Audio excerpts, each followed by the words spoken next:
오늘 함께 나눌 말씀은 마가복음 15장 1절부터 16절입니다. 마가복음 15장 1절부터 16절까지 우리 함께 한 목소리로 읽도록 하겠습니다. 새벽이 되자 곧 대제사장들은 장로들과 율법학자들과 온 공회원들과 함께 회의를 소집했습니다. 그리고 그들은 예수를 묶어 끌고 가서 빌라도에게 넘겨주었습니다. 빌라도가 물었습니다. 네가 유대 사람의 왕이냐? 예수께서 대답하셨습니다. 그렇다. 네가 말한 대로다. 대제사장들은 여러 가지로 예수를 고소했습니다. 그러자 빌라도가 다시 예수께 물었습니다. 저 사람들이 너를 여러 가지로 고소하고 있는데 대답할 말이 없느냐? 그러나 예수께서는 더 이상 아무 대답을 하지 않으셨습니다. 그래서 빌라도는 이상히 여겼습니다. 명절이 되면 백성들이 요구하는 죄수 하나를 풀어주는 관례가 있었습니다. 그런데 폭동 때 살인한 죄로 감옥에 갇힌 반란자들 가운데 바라바라 하는 사람이 있었습니다. 군중들은 빌라도에게 관례대로 죄수 하나를 석방해달라고 요구했습니다. 빌라도가 물었습니다. 너희는 내가 유대 사람의 왕을 풀어주기를 바라느냐? 그는 대제사장들이 예수를 시기해서 자기에게 넘겨준 것을 알고 있었습니다. 그러자 대제사장들은 군중들을 선동해 오히려 바라바를 대신 풀어줄 것을 요구했습니다. 빌라도가 그들에게 물었습니다. 그렇다면 이 유대 사람의 왕이라는 사람을 내가 어떻게 하면 좋겠느냐? 사람들이 소리 질렀습니다. 십자가에 못 박으시오. 빌라도가 물었습니다. 도대체 그가 무슨 죄를 지었다고 그러느냐? 그러나 그들은 더 큰 소리로 외쳤습니다. 십자가에 못 박으시오. 그래서 빌라도는 군중들의 비위를 맞추려고 바라바를 풀어주었습니다. 빌라도는 예수를 채찍질한 다음 십자가에 못 박도록 넘겨주었습니다. 아멘. 네, 오늘은 빌라도는 알고 있었다라는 말씀의 제목으로 함께 은혜를 나누도록 하겠습니다. 빌라도는 알고 있었다. 12월 마지막 주일 이후로 한 달 만에 마가복음 말씀으로 다시 돌아왔습니다. 14장 마지막에는 두 개의 대조적인 상황이 있었죠. 집 윗뜰에서는 불법 재판이 열리고 있었습니다. 대제사장 가야바와 산헤드린 공회원들이 예수를 죽이자라는 결의를 하는 불법 재판이 열리고 있었고, 그 아랫뜰에서는 예수님의 수제자였던 베드로가 이 재판 과정을 지켜보고 있었습니다. 어떻게든 자기들을 불편하게 만드는 이 예수님을 죽이려는 악한 자들, 그리고 말도 안 되는 재판을 받으시는 사랑하는 예수님을 지켜봐야만 하는 베드로의 갈등이 아주 입체적으로 그려진 부분이 14장의 마지막 부분이었죠. 베드로는 예수님을 모른다고 했습니다. 그는 대단한 권력자나 칼을 든 군인 앞에서 무너졌던 게 아니에요. 그저 아니 당신도 예수와 함께 있었던 사람 아닙니까? 라고 물어보는 한 여종의 질문에 사회적 시선 앞에 그는 무릎을 꿇어야 했습니다. 하지만 시간이 지나고 나서 바로 그 산헤드린 공회원들 앞에서 베드로는 이렇게 얘기합니다.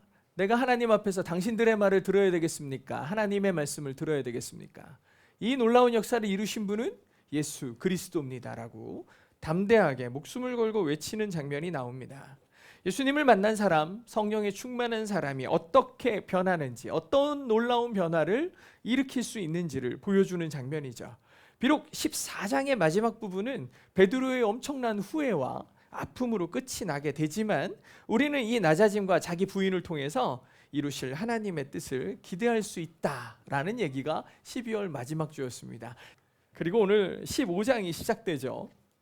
앞서 말씀드린 것처럼 예수님의 재판은 말 그대로 엉터리였어요. 규정 따위는 안중에도 없었죠. 그들의 마음은 조급했어요. 빨리 명절이 시작되기 전에, 일단 명절이 시작되는 순간 무교절까지 일주일 동안 명절이잖아요. 그러니까 자기들이 하고 싶은 일을 못해요. 그러니까 빨리 이 거사를 치러야 됐어요. 아침 동이 트기도 전인 이 새벽이었지만 대제사장들은 장로들과 서기관들을 다 대동해가지고 예수님을 꽁꽁 묶어가지고 로마의 법정으로 끌고 가죠. 자기들의 공회 산헤드린에서는 이미 예수를 죽이자, 이 사람은 사형이다 라고 결론을 지어놨죠. 근데 사형을 하려면은 자기들끼리 안 돼요.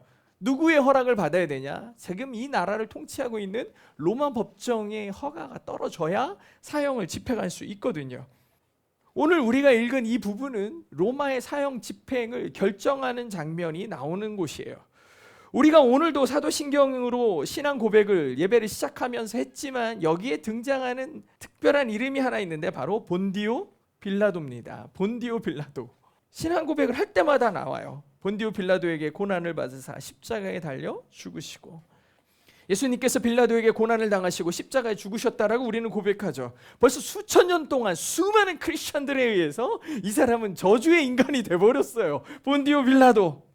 빌라도라는 사람은 예수님을 죽인 사람으로 우리는 머릿속에 각인이 돼 있죠. 저는 어린 시절에 사도신경 이 신앙 고백을 하면서 이 빌라도라는 이름만 들으면 괜히 막 화가 나고, 아니 도대체 이 좋은 예수님을, 이 착한 예수님을 이 사람은 뭔데 예수님을 이렇게 힘들게 하고 죽였냐, 막 화가 났던 기억이 있어요. 괜히 막. 저는 어린 시절에 넌 세상에서 누가 제일 좋아 그러면 보통 엄마 아빠 막 얘기하는데 저는 하나님 예수님 순서가 있어요. 성령님 막 이러고 그 다음에 엄마 아빠 뭐 이랬거든요. 근데 그 좋아하는 예수님을 빌라도가 이렇게 괴롭혔다고 그러니까 엄청 화가 났던 거예요.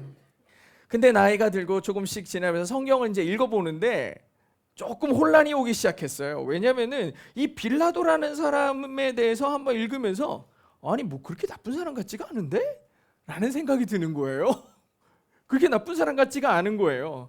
오히려 그 사람은 예수님의 무죄함을 알고 있었고 그를 풀어주려고 애썼어요. 그를 풀어주려고 애썼고 합리적인 판단을 내리려고 했던 인간미 넘치는 관료 같다는 생각이 들기 시작합니다. 심지어 예수님을 배려하려는 따뜻한 마음까지 느껴지죠. 그럼에도 불구하고 왜 교회는 이 빌라도를 엄청난 범죄자로 규정하고 있을까? 그리고 오늘 본문은 그를 어떻게 그리고 있고, 오늘 우리는 그의 인간적인 고뇌와 성경의 기록, 그리고 우리가 신앙을 고백하는 빌라도 사이의 간격, 그 간격이 왜 생긴 걸까? 빌라도의 모습 속에 비친 우리의 모습도 다시 한번 생각해보는 시간을 가져보려고 합니다. 1절에 보면 새벽이 되자 곧 대제사장들은 장로들과 율법학자들과 온 공회원들과 함께 회의를 소집했습니다. 그리고 그들은 예수를 묶어 끌고 가서 빌라도에게 넘겨주었습니다. 유대 법전인 미슈나에 따르면 사형이라는 판결에 대해서는 결정을 하루 정도 유보해야 된다고 되어 있습니다. 그만큼 사형은 심사숙고해라, 고민해서 결정하라는 거죠. 심지어 모든 재판은 밤에 열리면 안 됩니다. 무조건 낮에 열려야 돼요. 이게 법정에 이미 기록되어 있는 거예요. 그럼에도 불구하고 이 모든 규정을 다 어기면서 이 관료들과 사내들인 공회원들은 예수님을 법정에 세우고 그를 끌고 다니죠. 이렇게 그들이 서두르는 이유는 유월절이라는 이 명절이 시작되기 전에 자기들에게 가장 큰 걸림돌이고 불편한 존재인 예수 그리스도를 제거하고 싶었기 때문이에요. 그들은 하나님을 섬긴다고 말은 하지만 실제로는 자기들의 기득권과 종교적 질서를 지키기 위해 하나님의 아들을 묶어 빌라도 앞에 던져두게 되는 거죠. 새벽부터 예수님을 끌고 와가지고 재판을 요구하는 공회원들, 얼마나 로마 이 빌라도 사는 총독의 집에 쫓아와가지고 문을 두드리면서 얼른 문을 여시오 외친 다음에 빌라도에게 당장 이 재판을 진행하시오 라고 요구합니다. 공회원들이 다 몰려간 거예요. 그런데 빌라도가 졸린 눈을 비비고 나오겠죠. 아니 뭔 난리야 새벽부터 하면서 나와서 봤는데 누가 하나가 끌려온 거예요. 이 예수 그리스도를 보고서 제일 먼저 빌라도가 한 질문이 뭐냐? 네가 유대인의 왕이냐라고 질문합니다. 네가 유대 사람의 왕이냐라고 질문하는데 이 질문을 통해 이 사내들인 공회원들이 로마 법정에 예수님을 고소한 죄의 명을 알 수가 있게 돼요. 무슨 이유로 예수님을 고소했느냐?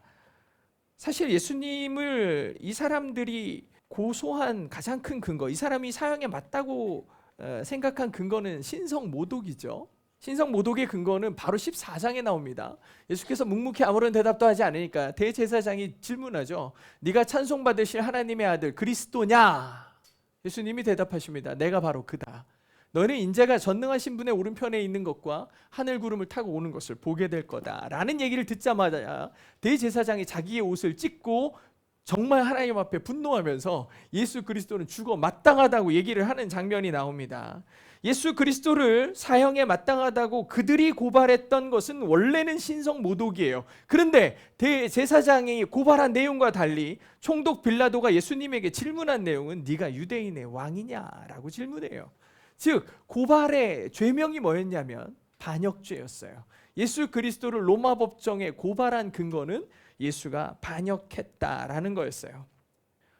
공회는 예수님을 정치범으로 몰아 고발한 겁니다. 사실 로마법의 신성모독은 아무 의미가 없었어요. 로마는 모든 지역과 모든 민족의 신들을 다 인정해 줬어요. 믿어 아무거나 해, 너희 마음대로 해. 그러다 보니까 로마의 입장에서 신성모독은 의미가 없는 거예요. 그래서 로마의 총독 빌라도에게 공회원들이 뭐라고 고발했냐, 이 사람이 하나님을 모독했다라고 말하는 게 소용없다는 걸 알았으니까 오히려 신성모독은 죄가 안 되는 걸 알아서 그가 스스로 왕이라고 칭하며 로마 황제 가이사에게 세금 바칠 필요도 없다라고 합니다라고 고발해버린 거예요. 그래서 로마 법정의 사형에 마땅한 죄명이 필요했던 겁니다.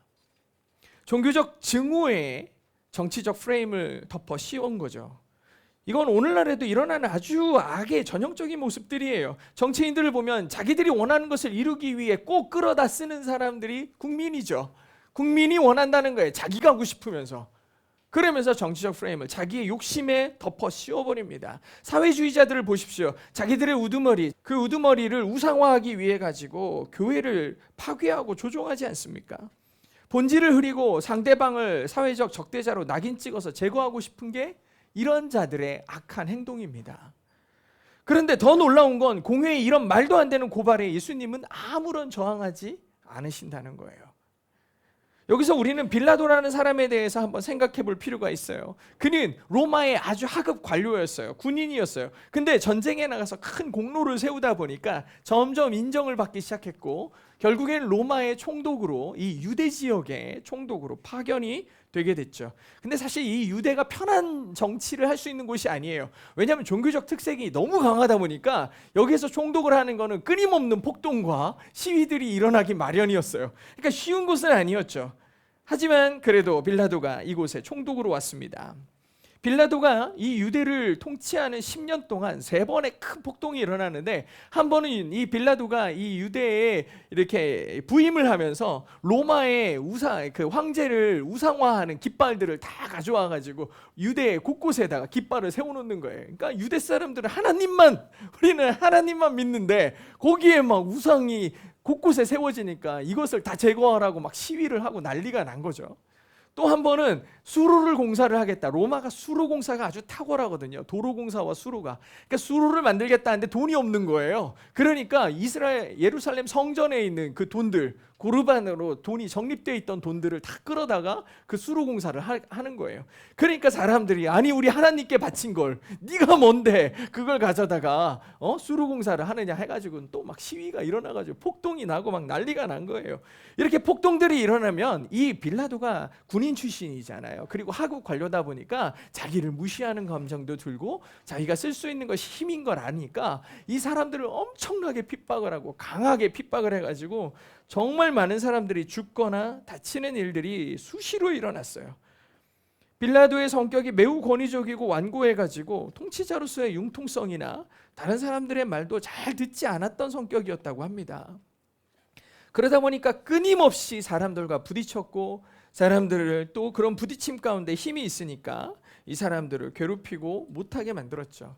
이러다 보니까 이 빌라도의 통치 기간에 이 유대 사람들이 빌라도를 바라보는 관점은 정치 너무 못하는 총독이었고요.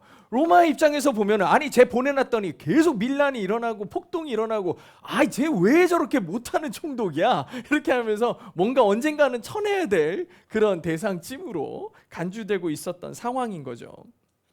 빌라도는 한 번만 더 소요가 더 크게 일어나면 총독직에서 쫓겨날 위기에 처해 있었던 것을 그 당시 사회 분위기상 다 알고 있었어요. 그리고 대제사장도 이 사실을 너무 잘 알아서 이 약점을 가지고 빌라도에게 간 겁니다.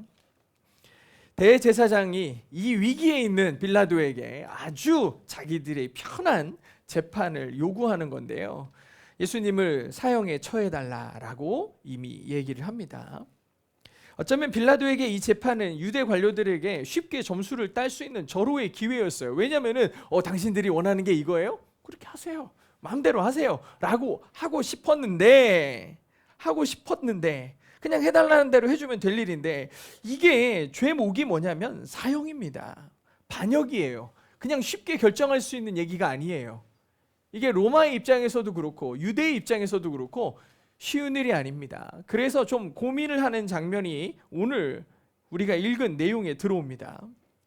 아무리 그래도 죄가 없는 사람을 기분에 따라 자기 입장 때문에 결정할 수는 없는 노릇이었기 때문에 예수님에게 물어본 거예요. 당신에게 죄가 있습니까? 당신이 유대의 왕입니까? 이런 질문들을 하죠. 근데 빌라도가 예수님을 신문하면서 놀라는 장면이 나오죠. 보통 사형 위기에 처한 죄수들은 살려달라고 빌거나 억울한 마음을 호소하면서 내가 잘못한 게 없다고 얘기해야 되는데 예수님은 일단 침묵하세요. 예수님이 자기의 질문에 대해서 대답하지 않으시고 그냥 가만히 모든 것을 받아들이는 모습을 보면서 빌라도의 표현을 뭐라고 했냐? 예수께서 더 이상 아무 대답을 하지 않으셨습니다. 그래서 빌라도는 이상히 여겼습니다 라고 되어 있는데 원어로 어떻게 표현되어 있냐? amazed라고 표현되어 있어요. 놀랐다. 놀랐다. 이상하게 여겼다라는 표현이니까 저 사람 좀 이상한데? 왜 물어봐도 대답을 안 해? 이런 표현이 아니에요. 예수님의 모습을 보고 예수님의 태도를 보며 놀랐어요. 놀랐어요. 이 사람은 반역자가 아니라 단지 저 종교인들의 시기심, 저 공의의 시기심 때문에 이곳에 억울하게 끌려왔다는 사실을 빌라도는 금방 눈치채게 되죠.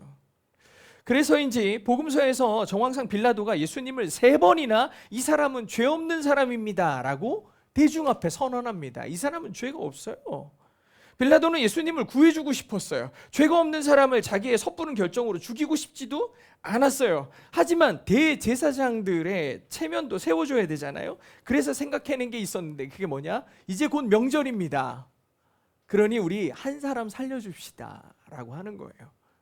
이게 명절 대사면이죠. 우리나라도 추석이나 설날 이럴 때 사면을 시켜주지 않습니까? 이런 것처럼 이 빌라도가 자기 안에 이 예수님도 살려주면서 이 처벌을 요구하는 이 공회원들의 마음도 좀 들어주는 방식의 것은 이 사람이 죄인은 맞는데 명절이 됐으니 한 사람 살려줍시다 라고 얘기한 거예요. 이렇게 얘기를 했어요. 그는 그러면서 더 확실하게 하기 위해서 예수님하고는 비교도 안 될 정도로 악한 사람을 여기다 끌어놓으면 국민들이, 이 시민들이 분명히 나쁜 놈을 선택할 거야 라는 생각이 있었어요. 그래서 정말 마땅히 십자가에 처형돼 마땅한 사람을 예수님의 비교군으로 올려놓는 거예요. 그 사람이 누구냐? 밀란을 꾸미고 살인을 저지른 악독한 죄수 바라바였던 거죠. 사실 이건 말도 안 되는 제안이에요. 9절에 보면 빌라도가 물어보죠. 너희는 내가 유대 사람의 왕을 풀어주기를 바라느냐라고 질문하거든요. 빌라도가 군중에게 이런 질문한 거는 누구든지 예수님을 풀어주는 게 당연하다고 생각했기 때문에 자 이제 예수님을 풀어줄까? 라고 물어본 거예요. 예수님과 바나바의 죄의 무게는 비교할 수 없을 정도로 대제사장들이 그저 예수님을 시기해서 이런 일 벌인 거지, 예수님을 질투해서 이런 일을 벌인 거지. 그러니까 경중이 말이 안 되는 거예요. 그러니까 예수님 이제 살려주자 라고 얘기하거든요. 근데 11절에 조금 묘한 표현이 나옵니다. 뭐라고 하냐? 그러자 대제사장들은 군중들을 선동해서 오히려 바라바를 대신 풀어줄 것을 요구했습니다 라고 돼 있어요. 여기 문장을 잘 읽어보면 처음에 군중들은 누구를 원했을 것 같아요? 예수님을 원했던 거예요. 사람들은 당연히 누가 나오기를 원해요? 예수님이 풀려주는 게 당연하다고 생각했을 거라고. 그런데 뭐라 그래? 대제사장들은 군중들을 선동했다 그랬어요. 그러니까 사람들의 생각이 자기들의 뜻과 다르니까 사람들을 선동합니다. 이 선동하다라는 단어인 아네세이산이라는 단어는 휘저 요동치게 하다는 뜻이에요. 불과 며칠 전까지 사람들은 예수님을 환영했어요. 호산나로 예수님 어서 오십시오. 우리의 왕이 되어주세요. 이렇게 하면서 예수님을 환영하고 예수님을 기뻐했던 사람들의 마음을 요동시켜가지고 뭐라 그러냐? 십자가에 못 박으라는 군중으로 바뀌기 시작했어요. 사람들의 마음을 요동치게 만들어서 말도 안 되는 결정을 하게 만드는 거예요. 이게 stirred up이에요. 선동해요. 선동해서 바라바를 풀어주라, 바라바를 풀어줘라라는 요청을 하게 만들죠. 물론 그 새벽에 이곳에 모인 사람들의 대부분은 공회원들일 테니까 선동은 훨씬 쉬웠겠죠. 그럼에도 불구하고 이 사람들이 처음에 생각은 예수를 풀어주는 게 맞지 라고 다 생각을 했던 거죠. 그런데도 대제사장들은 자기들의 욕심과 자기의 뜻을 이루기 위해 이 말도 안 되는 결정을 선동합니다. 그러고 보면 대제사장들과 공회원들의 태도가 정말 지독하죠. 예수님을 죽이겠다는 목표를 세우고 나니까 모든 악을 수용할 준비가 됐나 봐. 예수님은 죽어야 돼. 그러니까 그 나머지 악한 것들은 별거 아니야. 달리는 호랑이 등에 탔으니 이제 멈출 수 없어 라는 우리나라 무슨 속담처럼 이제 그들은 죄악을 향해 달리기 시작했으니 그 죄악이 완수되기 전까지는 모든 악을 다 내가 감수할 거야 라고 시도하는 것 같아요. 여러분, 죄라는 말의 원래 원어적 속성은 이미 쏘아진 화살이에요. 잘못 쏘아진 화살이라는 표현에 하르마시아 이런 식으로 표현하거든요. 그러니까 이미 죄악이 던져진 거예요. 이제 어쩔 수 없어. 우리는 죄악으로 꽂힐, 그 죄악이라는 관역에 꽂힐 일들을 이 대제사장들이 이미 하고 있어요. 대제사장들의 마음에는 악이 가득하니까 살인을 저지른 사람과는 같이 살 수 있어도 배고프고 사랑으로 병든 자들을 고치고 죽은 자를 살리셨던 그 사랑스러운 아름다우신 예수 그리스도와는 살 수 없는 사람이 되어버렸어요. 이게 너무 비참하지 않아요? 살인자와는 같이 살아도 예수님과는 못 살겠다라고 마음먹는 이 심정이 뭐냐는 거예요. 오늘 칼럼에 보니까 아름다운 것을 아름답다고 말할 수 없는 사람, 나아가 아름다운 것을 보면서도 아름답지 않은 것을 찾아내려는 사람만큼 불행한 사람은 없다라고 얘기하더라고요. 굉장히 비참하죠. 내가 저 사람을 미워하기 위해서 그 사람의 있지도 않은 것들을 끄집어내가지고 험잡고 비난하고 조롱하려고 무척이나 애쓰는 이 사람이 얼마나 불행하냐는 거예요. 대제사장의 무리는 가장 아름다우신 예수님에게서 도무지 찾을 수도 없는 아름답지 않은 것을 억지로 만들어내면서 그는 추하다라고 얘기하고 있죠. 이게 타락한 종교의 가장 무서운 얼굴이에요. 이렇게 대제사장의 선동으로 예수님을 대신해서 사형 집행만 기다리던 바라바라는 사람이 풀려나게 되는 겁니다. 이렇게 풀려난 바라바라는 사람은 밀란을 일으키고 살인을 저질렀던 사람이라고 돼 있는데, 이 사람을 잘 생각해 보십시오. 바라바라고 돼 있는데, 바라는 표현은 우리 되게 많이 들어보지 않았습니까? 바디메오도 있고 바돌로메도 있어요. 이 사람들이 앞에 바가 붙으면 아들이라는 뜻입니다. 그래서 바예요. 그리고 우리 뒤에 있는 아바는 되게 많이 알죠. 아바, 아버지. 우리 아버지예요. 즉 바라바라는 뜻은 아버지의 아들이에요. 아버지의 아들이라는 뜻입니다. 이제 십자가 앞에 두 명의 아버지의 아들이 서 있죠. 한 명은 육신의 분노와 폭력으로 세상을 바꾸려다 실패한 인간의 아들 바라바가 있고, 다른 한 명은 하늘아버지의 뜻에 순종하며 세상을 구원하기 위해 오신 하나님 아버지의 아들 예수 그리스도입니다. 죄인 바라바가 살기 위해 죄 없으신 예수 그리스도가 죽어야 했습니다. 우리의 죄는 예수님께로 가고 예수님의 의는 우리에게 온 의의 순환이 우리에게 이 순간에 일어나고 있었던 거예요. 아마 바라바는 영문도 모른 채 자기가 풀려났다는 사실을 알게 됐을 거예요. 내가 살게 된 이유가 뭐지? 나는 지금 조금만 있으면 십자가에 못 박혀 죽을 위치에 있었던 사형수인데 내가 어떻게 살아났지? 돌아보니까 나 대신 죽어야 되는 분이 눈앞에 보이는 거죠. 예수 그리스도, 하나님의 아들이신 저분의 죽음이 나의 생명이 되었구나. 오늘 우리가 바라바의 자리에 서 있지 않습니까? 우리가 하나님의 자녀라고 불릴 수 있게 된 이유가 무엇입니까? 진짜 하나님의 아들이신 예수 그리스도가 날 위해 죽으셨기 때문이죠. 갈라디아서 3장 13절에 보니까 그리스도께서 우리를 위하여 저주를 받으신 사람이 되심으로써 우리를 율법의 저주에서 속량해 주셨습니다. 기록된 바 나무에 달린 자는 모두 저주에 받은 자였다라고 하였기 때문입니다. 이런 기록이 있어요. 그래서 우리는 모두 죽음에서 살려진 바라바와 같은 존재입니다. 과연 우리는 예수님의 죽음으로 살게 된 그 소중한 그리스도인의 삶을 살고 있는가? 오늘 말씀을 보면서 생각해 볼 필요가 있어요. 빌라도가 예수님의 죄 없으심을 알고 꺼낸 회심의 카드였던 명절 대사명 카드가 무용지물이 돼버렸죠. 대제사장들의 선동으로 인해 가지고 오히려 밀란을 일으킨 큰 죄인을 풀어준 결과만 가져왔죠. 사람들은 더욱 거세게 예수님을 십자가에 못 박으라고 이제 외치기 시작합니다. 12절부터 한번 보십시오. 빌라도가 그들에게 묻습니다. 그렇다면 이 유대 사람의 왕이라는 사람을 내가 어떻게 하면 좋겠니? 라고 질문하니까 사람들이 대답합니다. 십자가에 못 박으세요. 그러니까 빌라도가 또 묻죠. 아니 도대체 그가 무슨 죄를 지었다고 이럽니까? 그러나 그들은 더 큰 소리로 외칩니다. 십자가에 못 박으시오. 아니 뭘 물어봐도 군중의 외침은 동일했어요. 십자가에 못 박으래. 십자가에 못 박으시오. 십자가에 못 박으시오. 도무지 말이 안 통하는 거예요. 아니 오죽하면 빌라도가 아니 도대체 이 사람이 뭔 죄를 그렇게 크게 졌다고 십자가에 못 박으라는 겁니까? 라고 할 정도인 거예요. 아니 도대체 죄가 없는데 뭐 왜 그렇게 하십니까? 이 빌라도의 절규는 이 상황이 얼마나 말도 안 되는 것인지를 보여주는 거 아닙니까? 그럼에도 불구하고 군중들은 이유가 중요하지 않았어요. 목적이 선명했죠. 예수를 죽이라는 거예요.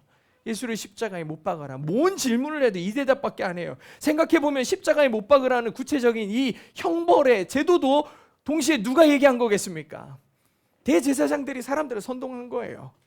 예수는 반드시 십자가에 못 박혀야 된다라고 해놨어요. 아니 도대체 왜 십자가에 못 박아야 되는가요? 당시에 이 신성모독이라는 죄는요, 원래 저 사람이 신성모독했네, 다 돌 드시오. 그래가지고 다 돌 던져서 죽이는 거예요. 이게 투석형이라 그래가지고 자기들의 종교법으로 이미 처리할 수 있거든요. 그럼에도 불구하고 대제사장들은 굳이 예수 그리스도를 끌어다가 십자가에 못 박습니다. 이 사람은 십자가에 못 박아야 되는데 왜 그러나 봤더니 당시 종교적으로 신명기의 말씀을 가져오는데, 너는 밤이 다 가도록 그 시체를 나무에 두지 마라. 반드시 바로 그를 묻어주도록 해라. 나무에 달린 사람은 누구든 하나님의 저주 아래에 있기 때문이다 라고 돼 있어요. 이 유대의 종교법상 가장 비참한 죽음의 형태가 뭐냐? 나무에 달리는 거예요. 나무에 달리는 거예요. 구약의 율법이 정의하는 가장 강력한 저주의 상징이 나무에 달리는 건데, 대제사장들은 예수를 굳이 나무에 달아서 하나님의 저주를 받은 자로 낙인을 찍고 싶었던 거예요. 지금까지 너희가 좋은 소리 많이 들었지. 저 사람이 일으키는 기적들 많이 봤지. 근데 그게 다 누구예요? 하나님의 저주를 받은 자야. 그러니까 저가 한 말, 저가 한 행동, 저가 한 역사들은 다 하나님과 반대편에 있는 저주받은 것들이야 라고 정의를 하고 싶었던 거예요. 예수 그리스도의 말씀과 역사들, 그리고 메시아적 권위를 완전히 지워버리고 싶었던 것이 십자가에 처형하려는 그들의 속셈이었던 거죠. 빌라도는 무척 당황했을 거예요. 지금까지 로마 최악의 사형수들만 십자가에 매달았어요. 왜냐하면 십자가는 너무 고통스럽거든요. 이 처형을 당하는 자들이 어떤 고통을 겪는지 알기 때문에 로마도 신중하게 십자가 처형을 했는데, 아니 이 죄 없어 보이는 예수 그리스도를 십자가에 달으라는 거예요. 지금 공회원들과 군중들이 몰려와 십자가에 매달아 처형시키라고 외치는 예수 그리스도는 아무리 봐도 죄가 없거든요. 빌라도는 유대인으로부터 정치적 위기에 놓여 있지 않았습니까? 또한 이런 폭동이 한 번만 더 일어나면 자기는 로마로부터 이 유대의 총독의 자리를 경질될 위기에 빠져 있었잖아요. 그래서 어떻게든 이 위기를 소란 없이 넘어가고 싶었습니다. 무슨 상관이야. 한 사람 죽는 게 나랑 무슨 상관이야. 그러려면 제일 좋은 선택은 군중의 말을 들어주는 거예요. 오늘 읽은 말씀 15장의 결론은 빌라도는 군중의 비율을 맞추려고 바라바를 풀어줬습니다. 빌라도는 예수를 채찍질한 다음 십자가에 못 박도록 넘겨줍니다. 어쨌든 빌라도는 나름 예수를 구명하기 위해 최선을 다했습니다. 그가 죄가 없다는 것도 밝혔고, 설령 죄가 있다고 해도 명절이니까 풀어주자고도 했어요. 그것도 안 되니까 도대체 이 사람이 무슨 죄라고 십자가에 못 박자고 하는 거냐고 따져 묻기도 했어요. 빌라도는 예수님께서 죄가 없으시다는 사실을 분명히 알고 있었죠. 하지만 결국에는 자기 개인의 문제로 인해서 예수 그리스도를 십자가에 못 박게 됩니다. 죄 없으신 예수 그리스도를 외면했고 그는 불의한 선택을 하게 되는 거죠. 그럼 다시 처음 질문으로 돌아가 보겠습니다. 본디오 빌라도가 수천 년에 걸쳐 수많은 그리스도인들에게 예수님을 고통받게 만들었고 십자가에 죽게 만들었다는 악인의 대명사가 된 것이 합당한가? 다시 물어보는 거예요. 실제로 예수님을 십자가에 죽인 자들은 대제사장과 공회원들, 그리고 예수님을 호산나라고 외치다가 십자가에 못 박으라고 다시 저주를 퍼붓던 군중들일 텐데, 새벽부터 자기 집에 찾아와가지고 문 두드리면서 이 사람 죽이라고 요구하는 공회원들과 이런 사람들에 밀려 빡당하듯 재판을 강요받은 빌라도는 너무 억울한 거 아닌가. 근데 저는 오늘 말씀의 제목을 빌라도는 알고 있었다로 정했습니다. 제가 이 말씀을 준비하며 느낀 것은 저도 너무나 빌라도와 같은 갈등 속에 있다라는 생각이었습니다. 무엇이 옳은지 분명히 알죠. 하지만 옳은 것을 선택하자니 감당해야 할 것이 너무 만만치 않은 경우가 있어요. 어지간하면 신앙생활 잘하고 싶은데 상황이 어지간하지가 않은 경우가 너무 많아요. 최근 뉴스에 등장하는 부정과 부패를 저지르는 정치인과 부자들이 유난히 크리스천들이 많습니다. 대부분 존경받고 훌륭하다는 칭찬을 받았던 분들이죠. 그들도 사는 날 동안 예수님 앞에 부끄럽고 싶지 않았을 거예요.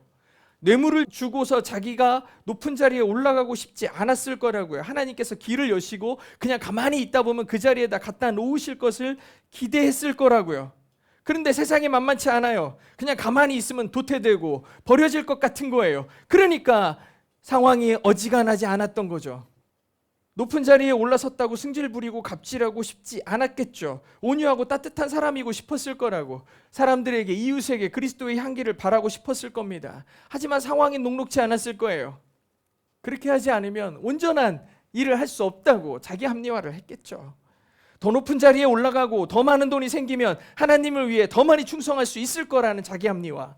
저 사람에게 잘 보이면 모든 게 더 나아질 거야. 누가 알아? 저 사람도 하나님께서 나에게 보내주신 사람일지. 어쩔 수 없는 합리화가 풍년이죠. 교회의 타락은 자기의 악행을 거룩으로 포장할 때 시작되는 거예요. 대제사장의 선동으로 인해서 예수님을 십자가에 못 박으라고 외치는 모습은 거룩으로 위장한 가장 타락한 교회의 모습이고, 이에 굴복하여 끌려가는 빌라도의 무기력한 결정은 결국 예수님을 십자가에 못 박는 실제적 실행으로 이어져 버렸어요. 빌라도의 마지막 행동과 말이 마태복음에는 이렇게 기록되어 있어요. 빌라도가 자기로서 어쩔 방도가 없었다는 것과 또 폭동이 일어나려는 것을 보고 물을 가져다가 무리들 앞에서 손을 씻으며 말합니다. 나는 이 사람의 피에 대해 아무 죄가 없다. 이 일은 너희가 책임져라. 얼마나 비겁한 겁니까? 나는 책임 없다.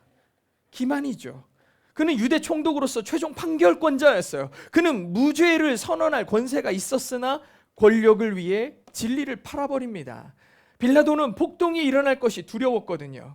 그러면서 폭동을 일으킨 바라바는 풀어줍니다. 폭동이 일어날까 봐 무서운 사람이 폭동을 일으킨 자를 풀어줘요. 행복하지 않을까 봐 행복하지 않은 일을 합니다. 우리도 신앙생활을 하며 하나님이 기뻐하시지 않을까 봐 기뻐하지 않는 일을 할 때가 있어요. 제가 잘 아는 선배 중에 교회를 한동안 안 다니는 선배가 하나 있었거든요. 이제 교회 좀 다녀야지 라고 얘기하니까, 야, 나같이 신앙생활하는 사람이 교회 다니면 사람들이 다 욕해. 그래서 내가 교회 안 가주는 거야. 무슨 말도 안 되는 궤변이냐고. 이런 얘기들을 해요. 이런 얘기들을. 나 같은 사람이 교회 다니면 사람들이 다 욕해. 그래서 교회 안 다니는 거야. 이렇게 행동하고 교회 다닌다고 하면 안 돼. 그래서 나는 사람들한테 교회 다닌다고 말 안 하는 거야. 어딜 가나 빛과 소금이 되라 그랬고, 그리스도를 전하는 자, 그리스도의 향기를 바라는 자가 되라고 그랬는데, 사람들이 나보고 예수님이 욕할까 봐 나 교회 다닌다고 안 한대. 이 빌라도의 비겁한 변명 아닙니까? 이 비겁한 결정과 아주 닮은 예수님을 떠난 사람들의 변명들이 우리의 삶 가운데 늘 있어요. 사랑하는 성도 여러분, 오늘 설교의 제목은 빌라도는 알고 있었답니다.